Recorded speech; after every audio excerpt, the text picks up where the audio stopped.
Oke, Assalamualaikum warahmatullahi wabarakatuh.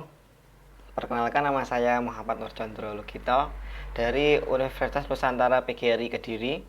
Saya merupakan mahasiswa Permata Sakti tahun 2020 yang menempuh mata kuliah e-learning di Unismuh Makassar.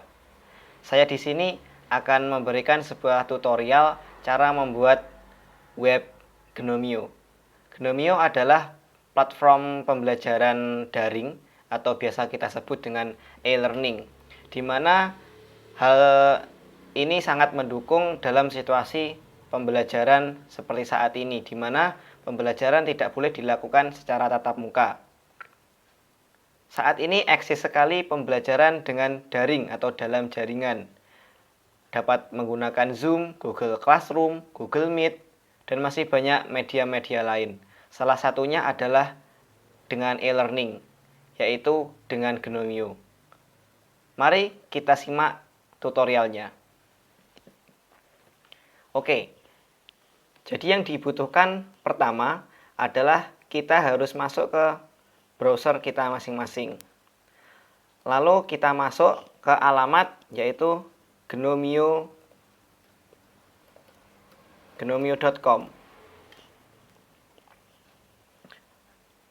Kita akan diarahkan menuju halaman Gnomio seperti ini. Di sini kita harus membuat alamat web kita. Ada URL, ketikkan sesuai dengan yang kalian inginkan. Email, masukkan email. Masukkan email kalian adalah email aktif, karena akan ada pemberitahuan dari Gnomio tentang yang akan dikirimkan ke email kalian mengenai username dan password. Bahasa, kita menggunakan bahasa Inggris, lalu klik I have read and agree. Oke, jika sudah, kalian klik create site. Oke, setelah itu, langkah selanjutnya adalah kalian masuk ke email kalian masing-masing.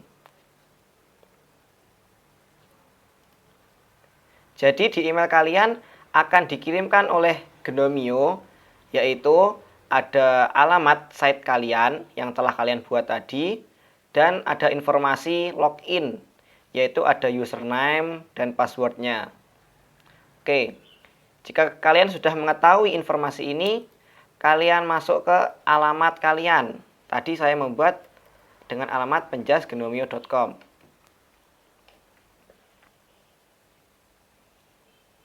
Oke, jika sudah masuk, pada kanan atas ada pilihan login. Kalian klik.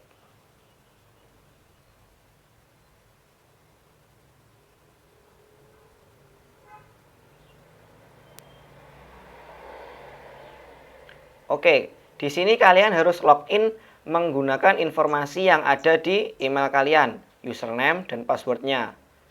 Masuk menggunakan itu.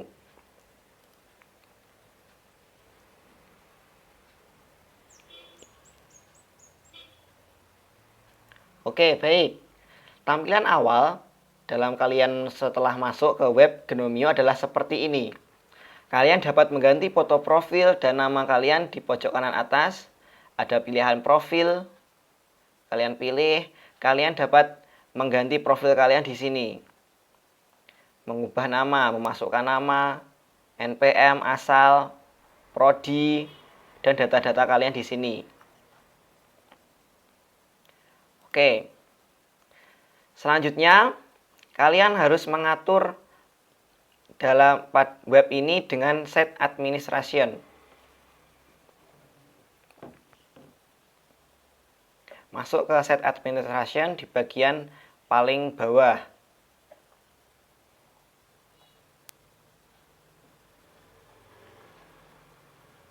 Baik, di sini ada beberapa menu yang dapat kalian gunakan untuk mengatur web ini. Ada set administration, ada user, ada course. Course ini untuk mengatur memasukkan mata kuliah atau mata pelajaran yang kalian inginkan. Ada appearance, mengatur tampilan, kalian bisa menambahkan logo, mengubah tema, dan lain-lain. Baik, selanjutnya kita akan memasukkan mata kuliah yang akan kita lakukan pada pembelajaran ini. Kalian klik tadi Course and Category Management. Di sini ada course kategori. Create new category adalah untuk memasukkan prodi kalian. Klik di sini. Lalu ada kategori name. Masukkan prodi kalian. Prodi kalian apa? Saya di sini prodi pendidikan jasmani, jadi saya masukkan pendidikan jasmani. ID-nya berapa? Lalu kalian dapat memasukkan deskripsi dari prodi kalian. Oke.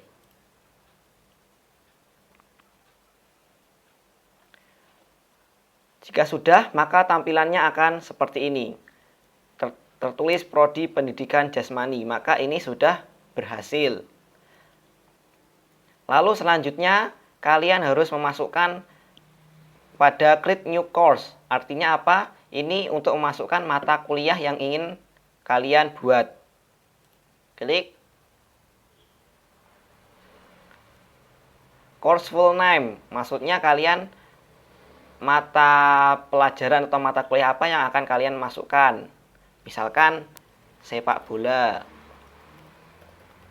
Sepak bola.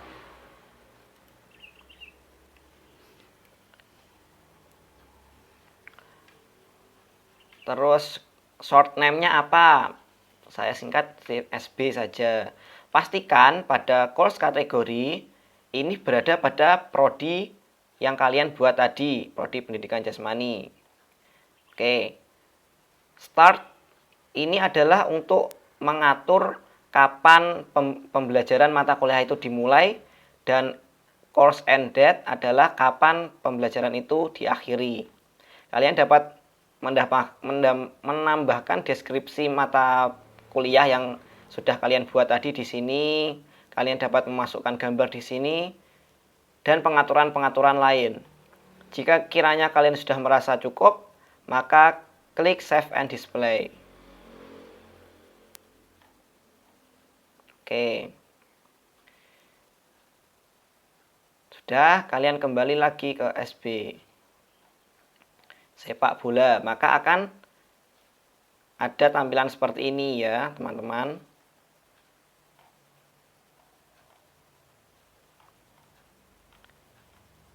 Oke, kita kembali lagi. Oke, jika sudah, kita masuk ke pencak silat. Di sini saya sudah membuat mata pelajaran pencak silat. Jika teman-teman sudah membuat mata kuliah atau mata pelajaran yang kalian inginkan, maka langkah selanjutnya adalah kita membuat kontennya. Kalian masuk ke sini, ke mata pelajaran atau mata kuliah yang kalian buat tadi, maka akan konten seperti ini. Tersedia konten seperti ini sesuai dengan pertemuan atau beberapa pertemuan yang kalian masukkan tadi. Cara mengedit di sini adalah yaitu klik Turn Editing On. Klik ini sehingga teman-teman bisa melakukan edit pada halaman ini. Pertemuan 1, ada video pembelajaran, ada materi PowerPoint, ada tugas, ada forum, ada feedback juga. Sama, pertemuan kedua juga seperti itu, teman-teman masukkan semua konten yang teman-teman butuhkan. Pertemuan 3 juga sama. Lalu bagaimana kok bisa kita memasukkan berbagai hal yang berbeda-beda seperti ini? Caranya adalah pada menu Add an Activity or Resource. Kalian klik ini, maka akan muncul banyak sekali pilihan yang dapat teman-teman buat. Ada assignment book, ada chat, ada file untuk memasukkan file pelajaran teman-teman, ada URL, ada kuis, dan masih banyak lagi. Pilih yang sesuai yang teman-teman butuhkan. Misal contoh, kita buat URL. Baik, misalkan namanya apa? Misalkan video pembelajaran.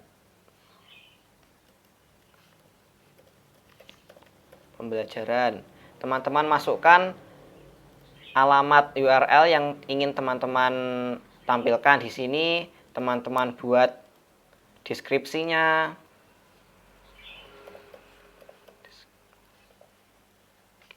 Deskripsi di sini, lalu klik display and description agar deskripsi yang teman-teman tulis di sini dapat ditampilkan di halaman. Sudah ada berapa?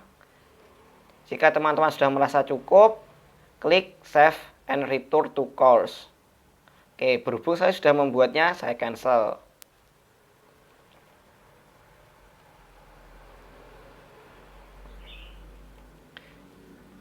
Langkah tersebut teman-teman lakukan sampai teman-teman merasa sudah cukup, sesuai yang teman-teman butuhkan.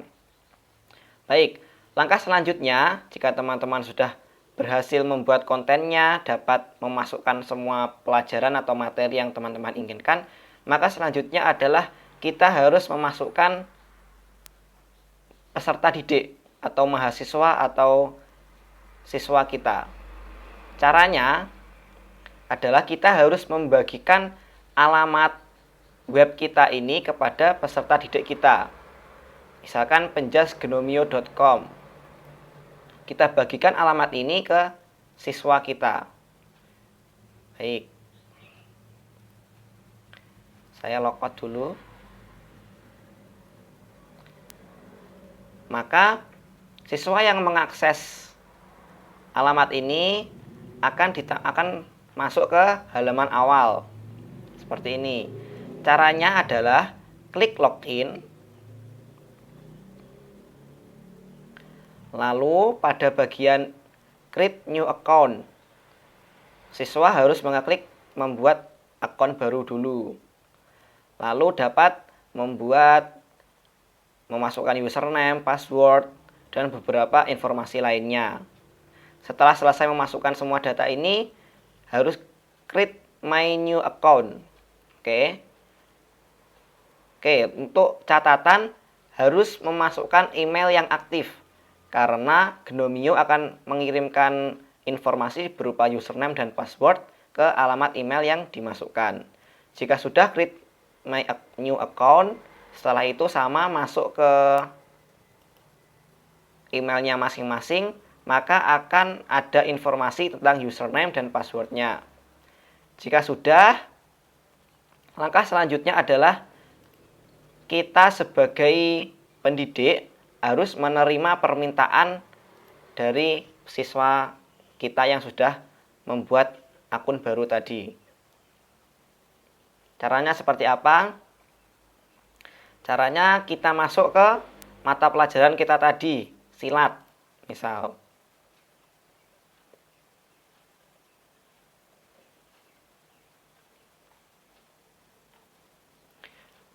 Setelah klik silat, maka ada pilihan partisipan. Klik. Lalu pada partisipan ada pilihan enroll user. Klik enroll user dan ada pilihan seperti ini. Oke, jika siswa sudah selesai membuat akun, maka akan ada pilihan di select user. Pilih salah satu dan assign enroll, maksudnya adalah dia sebagai apa, sebagai teacher, sebagai student, atau manager. Ada 4 pilihan ini. Jika sudah, klik enroll user. Oke, jika sudah diterima, maka akan tampil pada bagian di bawah ini seperti ini. Oke, jika sudah, maka siswa-siswa ini dapat mengakses materi yang sudah kita buat di awal tadi pada materi ini. Oke teman-teman, itu tadi tutorial yang dapat saya berikan. Kurang lebihnya saya mohon maaf. Semoga tutorial tersebut dapat bermanfaat untuk teman-teman semua. Oke, sampai jumpa di konten selanjutnya.